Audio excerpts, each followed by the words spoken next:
ಆತ್ಮೀಯರೇ, ಶುಭವಾಗಲಿ ತಮಗೆ. ಸಿದ್ಧಾರೂಢರು ಜಾಗೃತ ದೇವರು. ತಾವು ಮನಸ್ಸಿನಲ್ಲಿ ಅಂದುಕೊಂಡದ್ದನ್ನು ಖಂಡಿತ ಈಡೇರಿಸುತ್ತಾರೆ. ಆದರೆ ಅದಕ್ಕಾಗಿ ತಮ್ಮಲ್ಲಿ ಶ್ರದ್ಧೆ ಮತ್ತು ಭಕ್ತಿ ಬೇಕಾಗಿದೆ. ಆದ್ದರಿಂದ ಸಿದ್ಧಾರೂಢರ ಈ ಚರಿತ್ರೆಯ ಬಗ್ಗೆ ಈ ಒಂದು ವಿಡಿಯೋದಲ್ಲಿ ಹೇಳುತ್ತಿರುವೆನು. ಆತ್ಮೀಯರೇ, ಸಿದ್ಧಾರೂಢರ ಕಥಾಮೃತವನ್ನು ಓದುವುದರಿಂದ ನಾನು ನನ್ನ ಆಸೆಗಳನ್ನೆಲ್ಲ ಈಡೇರಿಸಿಕೊಂಡಿರುವೆನು ಮತ್ತು ನನ್ನ ಜೀವನದಲ್ಲಿ ಶಾಂತಿ ನೆಮ್ಮದಿ ನೆಲೆಸಿದೆ. ಅದೇ ತೆರನಾಗಿ ತಾವೂ ಸಹ ತಮ್ಮ ಆಸೆಗಳನ್ನು ಈಡೇರಿಸಿಕೊಂಡು ನೆಮ್ಮದಿಯ ಜೀವನ ಸಾಗಿಸಬೇಕಾಗಿದೆ. ಅದಕ್ಕಾಗಿ ಅವರ ಮಹಾತ್ಮೆಯನ್ನು ತಿಳಿಯಲೇಬೇಕು. ಆ ಮಹಾತ್ಮೆಯನ್ನು ತಾವು ದಿನನಿತ್ಯ ಪಠಿಸಬೇಕು. ಇಲ್ಲವೇ ಕಥೆಯನ್ನು ಇನ್ನೊಬ್ಬರ ಬಾಯಿಂದ ಕೇಳಿದರೂ ಸಹ ತಾವು ಧನ್ಯರಾಗುತ್ತೀರಿ. ಈ ಒಂದು ಕೆಲಸವನ್ನು ನಾನು ಈ ವಿಡಿಯೋದಲ್ಲಿ ಮಾಡುತ್ತಿರುವೆನು. ತಾವು ಕೆಲಸ ಮಾಡುವಾಗಲೂ ಸಹ ಈ ವಿಡಿಯೋವನ್ನು ಕೇಳುತ್ತಾ ಹೋದರೆ ತಾವು ಮಾಡುವ ಕೆಲಸದ ಜೊತೆಗೆ ದೇವರ ಧ್ಯಾನ ಮಾಡಿದ ಹಾಗೆ ಆಗುತ್ತದೆ. ತಮ್ಮ ಆಸೆಗಳು ಖಂಡಿತ ಈಡೇರುತ್ತವೆ. ಮೊದಲನೇ ಅಧ್ಯಾಯ ಕೇಳುವಾಗ ತಮ್ಮ ಆಸೆಗಳಾಗಲಿ ಅಥವಾ ಯಾವುದೇ ಒಂದು ಸಂಕಲ್ಪವನ್ನು ಮಾಡಿರಿ. ಅದು 56ನೇ ಅಧ್ಯಾಯ ಮುಗಿಯುವುದರೊಳಗಾಗಿ ತಾವು ಮಾಡಿದ ಸಂಕಲ್ಪ ಈಡೇರುತ್ತದೆ. ನಾನು ಮಾಡಿದ ಸಂಕಲ್ಪ ಸಹ ಈಡೇರಿವೆ. ಹಾಗೆಯೇ ತಮ್ಮ ಸಂಕಲ್ಪ ಸಹ ಈಡೇರುತ್ತದೆ ಅನ್ನುವ ಭರವಸೆ ನನಗಿದೆ. ಹಾಗಾದರೆ ದಿನಂಪ್ರತಿ ಒಂದೊಂದು ಅಧ್ಯಾಯಗಳನ್ನು ಕೇಳುತ್ತಾ ಹೋಗೋಣ. ಗ್ರಂಥ ಮಹಾತ್ಮೆ. ಶ್ರೀ ಗಣೇಶಾಯ ನಮಃ. ಶ್ರೀ ಗುರು ಸಿದ್ಧಾರೂಢಾಯ ನಮಃ. 4 ವೇದ, 6 ಶಾಸ್ತ್ರ, 18 ಪುರಾಣ, 28 ದಿವ್ಯ ಆಗಮಗಳ ಸರ್ವಸಾರಭೂತವಾದ ಶ್ರೀ ಸಿದ್ಧಪುರುಷನ ಈ ಪವಿತ್ರವಾದ ಚರಿತ್ರೆಯನ್ನು ನಿತ್ಯವೂ ಶ್ರದ್ಧೆಯಿಂದ ಓದುವ, ಕೇಳುವ, ಪೂಜಿಸುವ ಸರ್ವ ಭಕ್ತರಿಗೆ ಧರ್ಮ, ಅರ್ಥ, ಕಾಮ, ಮೋಕ್ಷಗಳು ಸಿದ್ಧಿಸುವವು. ಸರ್ವ ಕಷ್ಟ ನಷ್ಟಗಳು, ಸರ್ವ ಪಾಪತಾಪಗಳು, ಚೋರ, ವೈರಿ, ವಿಷ, ಭೂತಾದಿ ಭೀತಿಗಳು ಬಯಲಾಗಿ ಸರ್ವದಾ ಸಕಲ ಸನ್ಮಂಗಳಿಂದ ಕೂಡಿದ ಸುಖ ಸೌಭಾಗ್ಯಗಳು ಒದಗಿ ಬರುವವು. ಶ್ರೀ ಸಿದ್ಧ ಸದ್ಗುರುವಿನ ಕೃಪಾಪೂರ್ವಕ ಶ್ರವಣ ಮಾಡುವುದರಿಂದ ಶಾಂತಿ, ದಾಂತಿ, ವಿವೇಕ, ಜ್ಞಾನ, ಸದ್ಭಕ್ತಿಗಳು ಸಂಪ್ರಾಪ್ತವಾಗುವು. ಆತ್ಮೀಯರಿಗೆಲ್ಲರಿಗೂ ಶುಭವಾಗಲಿ. ಶ್ರೀ ಸಿದ್ಧಾರೂಢ ಕಥಾಮೃತ ಈ ಒಂದು 5ನೇ ಅಧ್ಯಾಯಕ್ಕೆ ತಮಗೆಲ್ಲರಿಗೂ ಸ್ವಾಗತ. ಯಾವಾತನು ಸರ್ವಜೀವಿಗಳ ಪ್ರಾಣವಾಗಿಯೂ ಅಖಿಲ ಬ್ರಹ್ಮಾಂಡ ವ್ಯಾಪಕ ಚೇತನವಾಗಿಯೂ ಯಾವಾತನಿಂದ ಇಂದ್ರಿಯಗಳಿಗೆ ಜ್ಞಾನವಾಗುವುದೋ ಮತ್ತು ಯಾವಾತನನ್ನು ಇಂದ್ರಿಯಗಳು ತಿಳಿಯಲಾರವೋ ಸರ್ವದಾ ಅಂತಃಕರಣದೊಳಗೆ ಸಾಕ್ಷಿರೂಪನಾಗಿದ್ದು ಯಾವಾತನು ಸಮಾಧಿಯಲ್ಲಿ ಸ್ವಪ್ರಕಾಶನಾಗಿ ತೋರುವನೋ ಆತನೇ ಸರ್ವವೃತ್ತಿಗಳಿಗತೀತನಾಗಿದ್ದು ಸ್ವರೂಪವೆಂದೆನಿಸಿಕೊಳ್ಳುವನು. ಆತನೇ ಜಾಗೃತ ಅವಸ್ಥೆಯಲ್ಲಿ ಜಗರೂಪನಾಗಿದ್ದು ಭಾಸಕನು, ಜ್ಞಾನರೂಪನು, ತಾನೇ ಇರುವನು. ಪ್ರಪಂಚ ರೂಪದಿಂದ ತನ್ನೊಳಗೆ ತಾನೇ ಆಡುತ್ತಿದ್ದು ಆತನಲ್ಲಿ ದ್ವೈತ ವಾರ್ತೆಯೇ ಇಲ್ಲ. ಇಂಥ ಬ್ರಹ್ಮ ಕೇವಲನಾಗಿರುವ ಈ ಸದ್ಗುರುನಾಥನು ಮುಮುಕ್ಷು ಜನರ ಉದ್ಧಾರಾರ್ಥಕವಾಗಿ ಅವತಾರವನ್ನು ಧರಿಸಿಕೊಂಡು ಸಿದ್ಧನಾಮದಿಂದ ಪೃಥ್ವಿ ತಲದಲ್ಲಿ ವಿಚರಿಸುವನು. ಶ್ರೋತ್ರ ಜನರೇ, ಈಗ ಕಥಾ ನಿರೂಪಣವನ್ನು ಕೇಳುವಂಥವರಾಗಿರಿ. ಗತಾಧ್ಯಾಯದ ಅಂತ್ಯಭಾಗದಲ್ಲಿನ ಸಿದ್ಧನ ಅಧಿಕಾರವನ್ನು ನೋಡಿ ಗಜದಂಡ ಗುರುಗಳು ಸಿದ್ಧಾರೂಢರೆಂಬ ಹೆಸರು ಕೊಟ್ಟರು. ಸಿದ್ಧಾರೂಢರನ್ನು ನೋಡಿ ಗುರುಗಳು, ನಿನಗೀಗ ಜ್ಞಾನಪೂರ್ಣವಾಯಿತು. ಇದರ ಸಾರ್ಥಕವಾಗುವ ದಶೆಯಿಂದ ಇದನ್ನು ಇತರ ಮುಮುಕ್ಷುಗಳಿಗೆ ಬೋಧಿಸತಕ್ಕದ್ದು. ಅದಕ್ಕೋಸ್ಕರ ನೀನು ತೀರ್ಥಾಟನಕ್ಕೆ ಹೋಗಿ ಅಲ್ಲಿ ಭೇಟಿಯಾಗುವ ಸಾಧು ಸಜ್ಜನರ ಕೂಡ ಆತ್ಮಚರ್ಚಾ ಮಾಡುತ್ತಾ ಅವರಿಗೆ ವೇದಾಂತವನ್ನು ಉಪದೇಶಿಸತಕ್ಕದ್ದು ಎಂದು ಆಜ್ಞಾಪಿಸಿದರು. ಸಿದ್ಧಾರೂಢರು ಇದನ್ನು ಶಿರಸಾವಹಿಸಿಕೊಂಡು ಅನಂತರ ಸದ್ಗುರು ಗಜದಂಡ ಸ್ವಾಮಿಯವರ ಆಜ್ಞೆಯನ್ನು ಪಡೆದುಕೊಂಡು ತೀರ್ಥಾಟನಕ್ಕೆ ಹೊರಟರು. ಸಂಚರಿಸುತ್ತಾ ಕಿಷ್ಕಿಂಧೆಗೆ ಹೋಗಿ ಸಿದ್ಧರಾಜರು ವಿರೂಪಾಕ್ಷನ ದರ್ಶನ ತಕ್ಕೊಂಡು ಹೇಮಕೂಟ ಪರ್ವತವನ್ನು ಏರಿ ಅಲ್ಲಿ ಕರಸ್ಥ ನಾಗಲಿಂಗನ ಗುಹೆಯನ್ನು ನೋಡಿ ಅವರಿಗೆ ಮನಸ್ಸಿಗೆ ಆನಂದವಾಯಿತು. ಅಲ್ಲಿ ಒಬ್ಬ ಸಾಧಕನು ಸಮಾಧಿ ಸ್ಥಿತಿಯನ್ನು ಸಾಧಿಸುವ ಉದ್ದೇಶ ಏಕಾಂತದಲ್ಲಿ ಕೂತಿದ್ದನು. ಅವನು ಒಂದೊಂದೇ ಅಂಗವನ್ನು ಅನುಕ್ರಮದಿಂದ ಸಾಧಿಸಿ ಸಪ್ತಾಂಗ ಯೋಗವನ್ನು ಸಾಧಿಸುತ್ತಿದ್ದನು. ಆತನ ದರ್ಶನವನ್ನು ತಕ್ಕೊಂಡು ಸಂತೋಷಪಟ್ಟು ಕೂಡಲೇ ಸಿದ್ಧರು ಪಂಪಾ ಕ್ಷೇತ್ರಕ್ಕೆ ಹೊರಟರು. ಪಂಪಾ ಕ್ಷೇತ್ರದಲ್ಲಿ ವಿರೂಪಾಕ್ಷೇಶ್ವರನ ದರ್ಶನ ತಕ್ಕೊಂಡು ವಶಿಷ್ಠಾಶ್ರಮವನ್ನು ನೋಡಿ ಅಲ್ಲಿ 3 ದಿನ ಆನಂದದಿಂದ ವಾಸ ಮಾಡಿ ಅಲ್ಲಿಂದ ಗಂಧಮಾದನ ಪರ್ವತಕ್ಕೆ ಹೋಗಿ ಅದನ್ನು ನೋಡಿ ಸ್ಫಟಿಕ ಶಿಲೆಯನ್ನು ನೋಡುವುದಕ್ಕಾಗಿ ಋಷ್ಯಾಶ್ರಮಕ್ಕೆ ಹೋದರು. ಇದು ತಪೋಭೂಮಿಯಹುದೋ ಅಲ್ಲವೋ ಎಂದು ಪರೀಕ್ಷಿಸುವುದಕ್ಕೆ ಸಿದ್ಧನಾಥರು 9 ದಿವಸ ಪರ್ಯಂತ ಆಹಾರವನ್ನು ತೊರೆದು ಆ ಸ್ಥಾನದಲ್ಲಿರಲು ಕ್ಷುಧಾ ಬಾಧೆಯಾಗುತ್ತಿದ್ದರು. ಮನಸ್ಸಿನಲ್ಲಿ ಸಂಶಯ, ವಿಪರೀತ ಭಾವನೆಗಳು, ಲಯ, ವಿಕ್ಷೇಪಾದಿ ಯೋಗ ವಿಘ್ನಗಳು ಇಲ್ಲದೆ ಚಿತ್ತವೃತ್ತಿಯು ಬ್ರಹ್ಮದಲ್ಲಿ ಧಾರಾಕಾರವಾಗಿ ಹರಿಯುವುದನ್ನು ನೋಡಿ ತಪೋಭೂಮಿಯ ಲಕ್ಷಣಗಳು ಇಲ್ಲಿರುವುದೆಂದು ಅನುಭವದಿಂದ ತಿಳಿದರು. ಅಲ್ಲಿಂದ ಪಂಪಾ ಸರೋವರಕ್ಕೆ ಹೋಗಿ ಅದರೊಳಗೆ ಸ್ನಾನ ಮಾಡಿ ಶ್ರೀರಾಮನ ದರ್ಶನ ತಕ್ಕೊಂಡು ಚಕ್ರತೀರ್ಥ, ವಾಲಿ ಭಂಡಾರಗಳನ್ನು ನೋಡಿ ಚಿಂತಾಮಣಿ ಆಶ್ರಮಕ್ಕೆ ಬಂದರು. ಚಿಂತಾಮಣಿ ಆಶ್ರಮದಲ್ಲಿ ಅನೇಕ ಸತ್ಪುರುಷರು ಭೇಟಿಯಾದರು. ಅವರ ಕೂಡ ಸಂಭಾಷಣೆ ಮಾಡುತ್ತಿರುವಾಗ ಸಿದ್ಧ ಮುನಿಗಳಿಗೆ ಒಬ್ಬನು ಆತ್ಮ ಎಂದರೆ ಏನು ಎಂದು ಕೇಳಿದನು. ಆಗ ಅವರೊಳಗೆ ಶಾಸ್ತ್ರ ಸಂಸ್ಕಾರಹೀನನಾದವನೊಬ್ಬನು ಸರ್ವರಿಗೂ ದೇಹದಲ್ಲಿಯೇ ನಾನೆಂಬ ಬುದ್ಧಿ ಇರುವುದರಿಂದ ದೇಹವೇ ಆತ್ಮ ಎಂದು ಉತ್ತರ ಕೊಟ್ಟನು. ಕರ್ಮಠ ಬ್ರಾಹ್ಮಣನ ವಚನವನ್ನು ಕೇಳಿ ಮತ್ತೊಬ್ಬನು ಅವನಿಗೆ ಪ್ರಶ್ನೆ ಮಾಡುತ್ತಾನಲ್ಲ, ನೀನು ದೇಹವನ್ನು ತಿಳಿದು ಅದು ತಾನೆಂದು ಹೇಳುವಿಯೋ ಅಥವಾ ಹಾಗೆ ತಿಳಿಯದೆ ದೇಹ ತಾನೆನ್ನುವಿಯೋ? ದೇಹವನ್ನು ನೀನು ತಿಳಿದು ತಾನೆಂದೆನ್ನುವಿಯಾದರೆ ನೀನು ದೇಹವಾಗಲಿರಿ, ತಿಳಿಯುವವನಾಗಿರುವಿ. ಹಾಗೆ ತಾನೆನ್ನುವಿಯಾದರೆ ನೀನು ದೇಹದಂತೆ ಜಡವಾಗಿದ್ದು ದೇಹ ಸಂಸ್ಕಾರಗಳ್ಯಾವವು ನಿನಗೆ ಸಲ್ಲಬಾರದಾಗಿತ್ತು. ಆದ್ದರಿಂದ ಯಾವ ರೀತಿಯಿಂದಲೂ ದೇಹ ನೀನಲ್ಲ.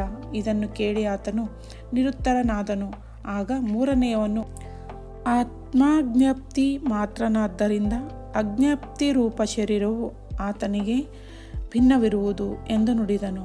ಆಗ ನಾಲ್ಕನೆಯವನು ಈತನಿಗೆ ವಿಚಾರಿಸುತ್ತಾನಲ್ಲ, ಜ್ಞಪ್ತಿ ರೂಪ ಆತ್ಮನು ದೇಹರಹಿತನಿರುವನು. ಅವನಿಗೆ ಗಮನಾಗಮನಗಳು ಇದ್ದಾವೋ ಇಲ್ಲವೋ? ಗಮನಾಗಮನ ಇಲ್ಲವೆಂದರೆ ಅವಸ್ಥಾತ್ರಯಗಳಲ್ಲಿ ಹೋಗಿ ಬರುವುದು ಮತ್ತು ಸುಖ ದುಃಖಾದಿಗಳನ್ನು ಭೋಗಿಸುವುದು ಇವನಿಂದ ಹೀಗಾದೀತು. ಆತ್ಮನಿಗೆ ಗಮನಾಗಮನಾದಿಗಳು ಸ್ವೀಕರಿಸಿದಲ್ಲಿ ಆತನು ವಾಯುವಿನಂತೆ ಜಡವೆನ್ನಬೇಕಾಗುವುದು. ಆದರೆ ವಾಯುವಿಗೆ ಸುಖ ದುಃಖಗಳು ತಿಳಿಯುವುದಿಲ್ಲವೆಂದರೆ ಅವನ್ನು ತಿಳಿಯುವ ಮನಸ್ಸೇ ಆತ್ಮನಾಗಬೇಕು. ಯಾಕಂದರೆ ಮನಸ್ಸಿಗೆ ಗಮನಾಗಮನಗಳು ಅವೆ. ಸ್ಥೂಲ ದೇಹದಲ್ಲಿ ಅಹಂಭಾವವೂ ಇದೆ ಮತ್ತು ಸುಖ ದುಃಖದ ಜ್ಞಾನವೂ ಅದಕ್ಕಾಗುವುದು.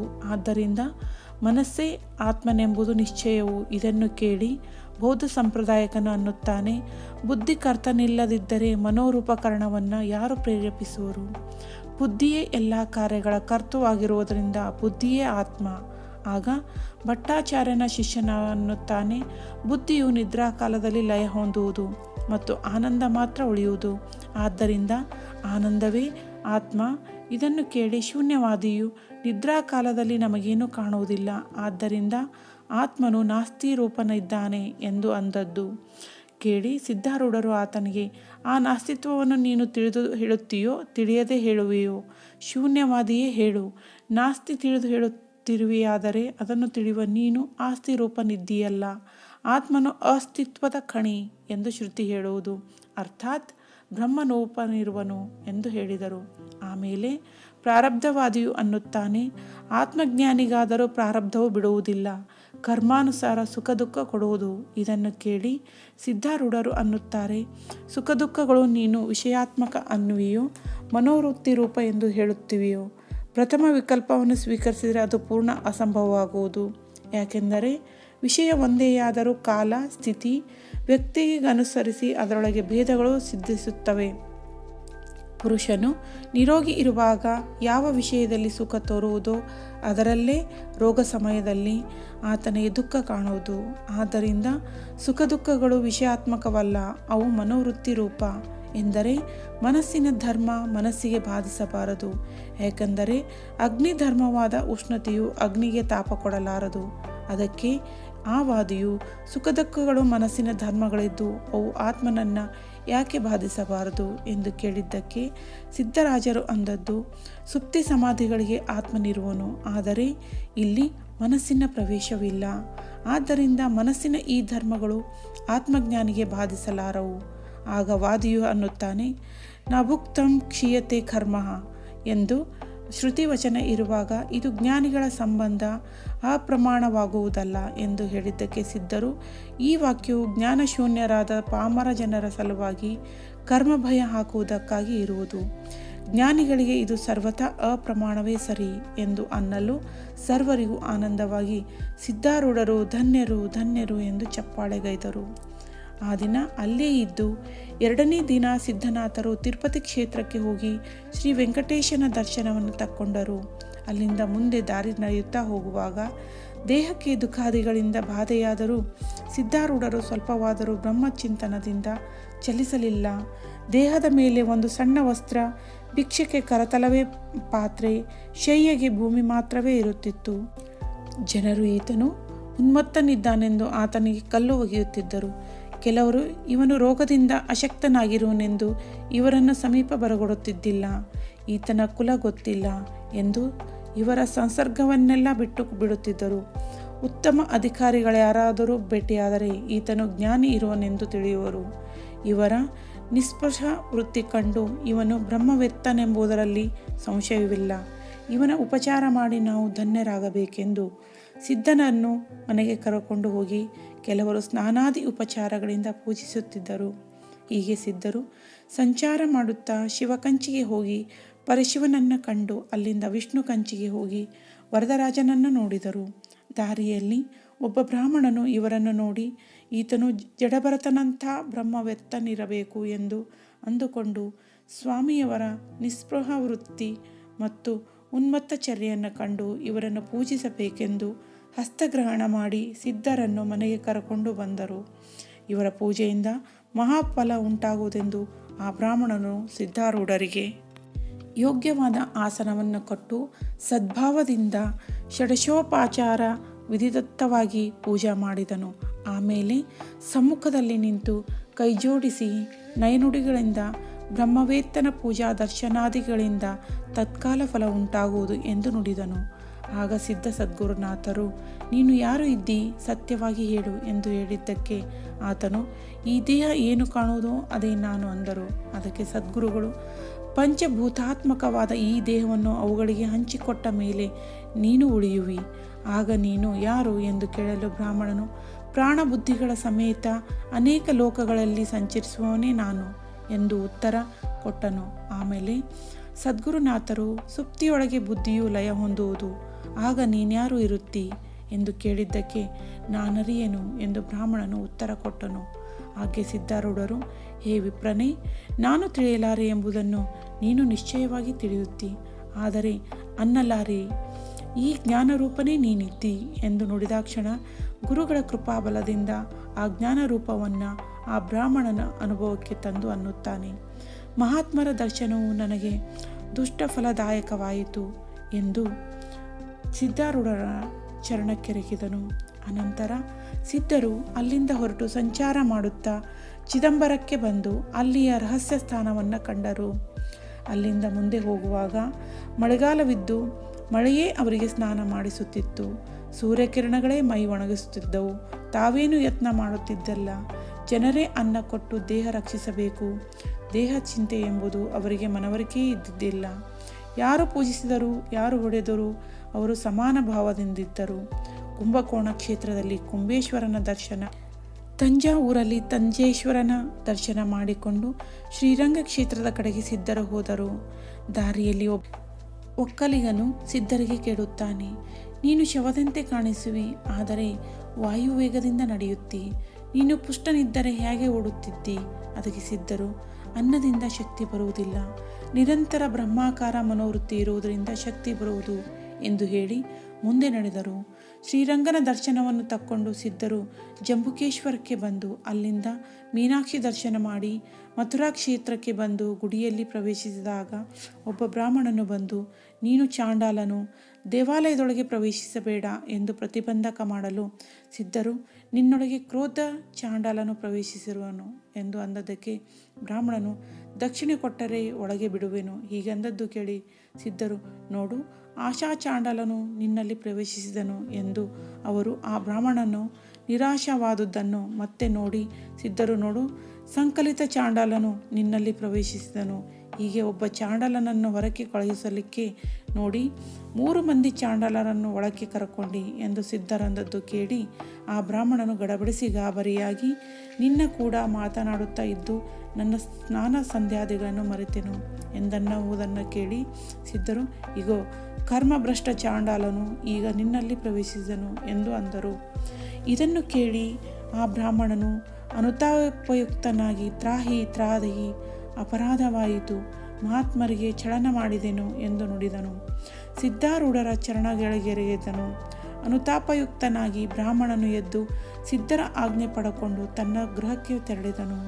ಶ್ರೀ ಸದ್ಗುರು ಸಿದ್ಧಾರೂಢರು ಮೀನಾಕ್ಷಿ ದೇವಾಲಯದೊಳಗೆ ಪ್ರವೇಶಿಸಿ ದೇವಿಯ ದರ್ಶನವನ್ನು ತಕ್ಕೊಂಡು ಹೊರಗೆ ಬಂದು ನದಿಯ ತೀರಕ್ಕೆ ಹೋಗಿ ಅಲ್ಲಿ ಆಸನವನ್ನು ಹಾಕಿ ಸ್ವಸ್ಥ ಧ್ಯಾನದಲ್ಲಿ ಮಗ್ನರಾಗಿ ಕೂತುಬಿಟ್ಟರು. ಆ ಬ್ರಾಹ್ಮಣನು ತನ್ನ ಮನೆಗೆ ಹೋದಾಕ್ಷಣ ಆತನಿಗೆ ಸಿದ್ಧಾರೂಢ ಮಹಾತ್ಮರ ಸ್ಮರಣೆಯಾಗಿ ಮಹಾತ್ಮರನ್ನು ಮನೆಗೆ ಕರೆದುಕೊಂಡು ಬಂದು ನೈವೇದ್ಯ ಅರ್ಪಿಸಬೇಕು ಎಂದು ಮನದೊಳಗೆ ಅಂದುಕೊಂಡು ಅವಧೂತರನ್ನು ಹುಡುಕುತ್ತಾ ನದಿ ತೀರಕ್ಕೆ ಬರಲು ಅಲ್ಲಿ ಆಸನ ಹಾಕಿ ಕೂತಿರುವ ಮಹಾತ್ಮರನ್ನು ಕಂಡು ಅವರಿಗೆ ಸಾಷ್ಟಾಂಗ ನಮನ ಮಾಡಿ, ಮಹಾರಾಜರೇ, ಇವತ್ತು ನೈವೇದ್ಯಕ್ಕೆ ನಮ್ಮ ಮನೆಗೆ ಬರಬೇಕು ಎಂದು ಪ್ರಾರ್ಥಿಸಿದನು. ಸಿದ್ಧ ಸದ್ಗುರುಗಳು ಆತನನ್ನು ನೋಡಿ, ಹೇ ಬ್ರಾಹ್ಮಣವರ್ಯನೇ, ನಮ್ಮನ್ನು ನಡೆಸಿಕೊಂಡು ನಿಮ್ಮ ಮನೆಗೆ ಕೊರೆದೊಯ್ದು ಉಣ್ಣಿಸುವುದರಿಂದ ನಿಮಗೆ ಅಲ್ಪ ಪುಣ್ಯವು ಬರುವುದು. ನೈವೇದ್ಯ ಅನ್ನವನ್ನು ಇಲ್ಲಿಗೇನೆ ತಕ್ಕೊಂಡು ಬರುವುದಾದರೆ ನಿಮಗೆ ಪೂರ್ಣ ಫಲ ಉಂಟಾಗುವುದು ಎಂದು ನುಡಿದರು. ಮಹಾತ್ಮರ ಈ ಭಾಷಣವನ್ನು ಕೇಳಿ ಆ ಬ್ರಾಹ್ಮಣನು ಆನಂದಭರಿತನಾಗಿ ತೀವ್ರ ಮನೆಗೆ ಹೋಗಿ ನೈವೇದ್ಯ ತಕ್ಕೊಂಡು ಬಂದು ಮಹಾನುಭಾವರ ಮುಂದಿಟ್ಟನು. ಅದನ್ನು ಸೇವಿಸಿ ಸಿದ್ಧರು ಆ ಬ್ರಾಹ್ಮಣನನ್ನು ಆಶೀರ್ವದಿಸಿ ಮನೆಗೆ ಕಳುಹಿಸಿ ತಾವು ಅಲ್ಲೇ ಮಳಲಲ್ಲಿ ಶಯನ ಮಾಡಿದರು.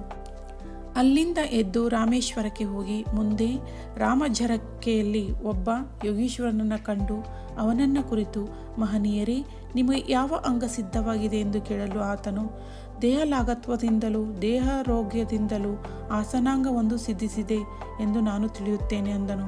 ಇದನ್ನು ಕೇಳಿ ಸಿದ್ಧರು ಸಂತೋಷಪಟ್ಟು ಧನುಷ್ಕೋಟಿಗೆ ಹೋಗಿ ಅಲ್ಲಿ ಸ್ನಾನ ಮಾಡುವವನೊಬ್ಬನನ್ನು ಕಂಡು, ನೀನು ದೇಹ ಸ್ವಚ್ಛವೆಂದು ಸ್ನಾನ ಮಾಡುತ್ತೀಯೋ ಅಸ್ವಚ್ಛವೆಂದು ಮಾಡುವೆಯೋ ಎಂದು ಕೇಳಲು ಅವನು, ದೇಹ ಅಸ್ವಚ್ಛವೆಂದು ಸ್ನಾನ ಮಾಡುತ್ತೇನೆ ಅಂದನು. ಆಗ ಸಿದ್ಧರು, ಅಸ್ವಚ್ಛವೆಂದು ಹೇಗೆ ತಿಳಿಯಿತು ಎಂದು ಕೇಳಲು ಆತನು, ಜಾತ ಕರ್ಮಾದಿ ಸಂಸ್ಕಾರಗಳಿಂದ ತಿಳಿಯಿತು ಅಂದನು. ಆತನು ಮೂರ್ಖನಿದ್ದಾನೆಂದು ಸಿದ್ಧರು ತಿಳಿದುಕೊಂಡು ಮುಂದಕ್ಕೆ ನಡೆದರು. ಅಲ್ಲಿಂದ ತೀರ್ನಲ ವೇಲೆಗೆ ಸಿದ್ಧಾರೂಢರು ಹೋಗಿ ತೀರ್ನಲ ಸ್ವಾಮಿಯ ದರ್ಶನ ತಕ್ಕೊಂಡು ಅಲ್ಲಿ ಧ್ಯಾನಸ್ಥರಾಗಿ ಕೂತಿರುವ ಒಬ್ಬನನ್ನು ಕಂಡು ಆತನನ್ನು ಕುರಿತು, ಈ ಉಪಾಸನೆಯು ಜ್ಞಾತವೋ ಅಜ್ಞಾತವೋ? ಅಜ್ಞಾತೋಪಾಸನೆ ಎಂದನ್ನುವೆಯಾದರೆ ಧ್ಯಾತೃ ಸ್ಥಿತಿಯನ್ನು ತಿಳಿಯದೆ ಧ್ಯೇಯವನ್ನು ಅರಿಯದೆ ಧ್ಯಾನ ಹೀಗೆ ಸಂಭವಿಸುವುದು ಎಂದು ಕೇಳಲು ಆತನು, ಅಪರೋಕ್ಷ ಜ್ಞಾನಕ್ಕೆ ಭಿನ್ನವಾದ ಶಾಸ್ತ್ರ ಪರೋಕ್ಷದಿಂದ ನಾನು ಧ್ಯಾನವನ್ನು ಮಾಡುತ್ತೇನೆ. ಅದಕ್ಕೆ ನಿಶ್ಚಲವಾದ ಶ್ರದ್ಧೆಯೇ ಕಾರಣವು ಅನ್ನಲು ಯಾತಕ್ಕೆ ಎಂದು ಸಿದ್ಧರು ಕೇಳಲಾಗಿ ಅವನಂದನು, ಶಾಸ್ತ್ರಜ್ಞರು ದೇವತಾ ಶ್ರದ್ಧಾಹೀನರಾಗಿರುವುದರಿಂದ ಧ್ಯಾನದಲ್ಲಿ ಪ್ರವರ್ತರಾಗುವುದಿಲ್ಲ. ಆದರೆ ಉಪಾಸಕರಿಗೆ ಶ್ರದ್ಧೆಯೇ ಮುಖ್ಯವಾಗಿರುವುದು. ಇದನ್ನು ಕೇಳಿ ಈತನು ಸಾಂಪ್ರದಾಯಿಕನಿರುವನು ಎಂದು ತಿಳಿದುಕೊಂಡು ಸಿದ್ಧರು ಅಲ್ಲಿಂದ ತೋತಾದ್ರಿ ಕ್ಷೇತ್ರಕ್ಕೆ ನಡೆದರು.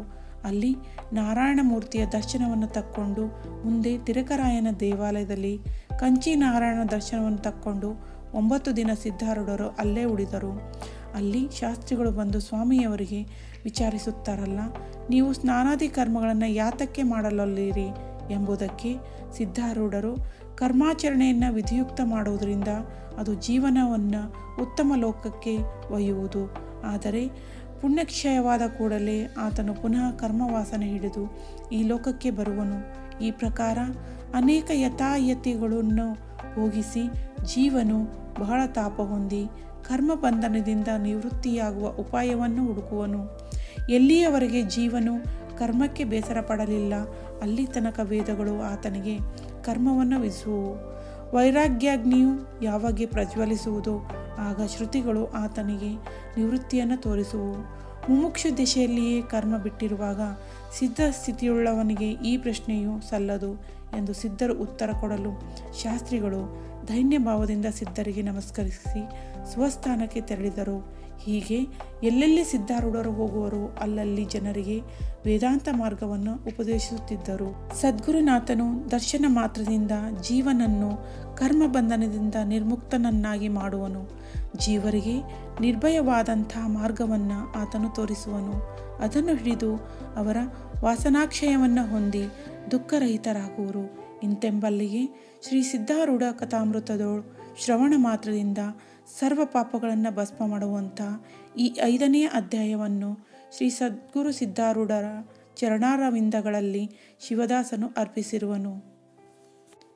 ಆತ್ಮೀಯರೇ, ಮುಂದಿನ ವಿಡಿಯೋದಲ್ಲಿ 6ನೇ ಅಧ್ಯಾಯವನ್ನು ಪಠಿಸೋಣ.